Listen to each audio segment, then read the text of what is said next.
जीवन भर मिलने वाले दुख और सुख के आपने 3 कारक बताए हैं, पूर्व जन्म, कर्म, कर्मा और भाग्य। अब संशय यह है कि अवतारों को वन में भटकना तीनों कारकों में से है। नहीं, पहली बात तो मैंने नहीं बताया ये ना। आपने कहा कि आपने 3 कारक बताए हैं, देखो मैंने नहीं बताया, भगवान श्री कृष्ण ने बताए हैं। मैं तो अभी इसमें और व्याख्या नहीं करूंगा। आप सोचेंगे लो बड़ी क्षमा के साथ मैं कह रहा हूं, मुझे तो एक नई गीता लिखनी पड़ेगी अपनी। मुझे एक आर्यम गीता के नाम से एक नई गीता बनानी पड़ेगी, क्योंकि कुछ चीज़ों में जिस मनुष्य के लिए भगवान श्री ने अपने मुखारविंद से देशनाएं झरी हैं, वो मनुष्य नहीं रहा। अब का जो मनुष्य है वो बहुत कैलकुलेटिव है, बहुत ज़्यादा वो हर चीज़ का तापमान और हर चीज़ का उतार चढ़ाव करके करता है।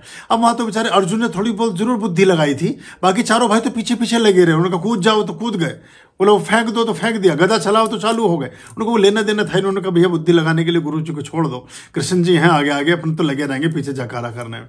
तो ऐसा मामला था। तो उसमें देखिए, लेकिन आपने पूछा है कि जीवन में मिलने वाले सुख और दुख, कभी भी जीवन पर्यंत पूरे जीवन ना तो सुख ही मिलते हैं ना ही दुख मिलते हैं। पूरे जीवन कोई जातक दुनिया में ऐसा हुआ ही नहीं जिसको पूरे जीवन दुख ही दुख मिलते रहे हों और सुख ना मिले हों, और कोई ऐसा भी नहीं है जो पूरे जीवन सुखी में रहा हो, सुखी ही रहता रहा हो, कभी उसको कोई दुख प्राप्त ना हुआ हो। ऐसा हो नहीं सकता है। अच्छा, आपने 3 कारक बताए, पुनर्जन्म के कर्म, ये मैंने नहीं बताया आपको। अगर मैंने अभी आज वाली व्याख्या की अगर आप बात कर रहे हैं या किसी पुराने संदर्भ की बात कर रहे हैं तो एक अलग बात है।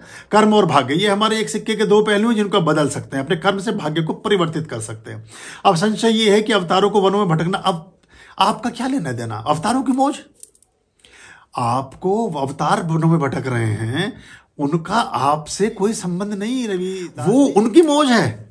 अब आप एक अच्छा खासा A ग्रेड का प्रोफेसर, दुनिया की यूनिवर्सिटीज में पढ़ाने वाला आदमी, दुनिया भर के 8 शहरों में उसके अपने प्रासाद, अपने घर और अपने फ्लैट हों, उसके पास सारी सुख सुविधा सब चीज़ें हों, देश के सबसे बड़े उद्योगपति का वो एडवाइजर हो जिसको अब से 18 साल पहले 3 लाख रुपए महीना मिलते हों, और सब में फूंक फांक के झोपड़ी में आग लगा के जंगल में रहने में मजा आ रहा हो उसको।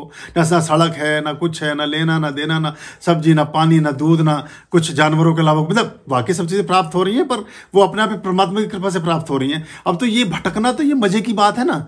अब ये तो बीमारी है, इसको क्या कर सकते हो आप। बहरहाल दूसरे ढंग से मैंने बोला, अवतारों के जीवन समग्र उद्देश्यों के लिए होते हैं, सामाजिक जीवन के उत्थान के लिए होते हैं, काल और परिस्थितियों के परिवर्तन के लिए होते हैं, बनी बनाई परिस्थितियों को परावर्तित और परिवर्तित करने के लिए होते हैं, लोगों के जीवन को अच्छे ढंग से दिए जाने की प्रेरणाओं के लिए होते हैं, और लोगों के जीवन को बेहतर दिशाओं में उत्सर्जित करने के लिए, ऊर्ध्वगामी बनाने के लिए परमात्मिक ऊर्जाएं ही उन मनुष्यों को से ऐसा काम लेती हैं कि एक कालखंड के व्यतीत होने के बाद वो अवतारों की श्रेणी में आ जाते हैं, क्योंकि वो कार्य सामान्य मनुष्य ना कर सकेंगे। हम प्राय जितने भी मनुष्य योनि में आते हैं, हम बिना स्वार्थ के कदम भी घर से बाहर नहीं निकालते। सरदार वल्लभ भाई पटेल बोलते थे कि बिना स्वार्थ के कोई भी व्यक्ति अपने घर से एक भी कदम बाहर नहीं रखता है।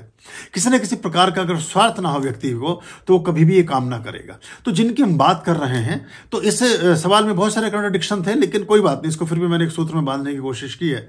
तो वो सत्य की प्रतिष्ठा के लिए है।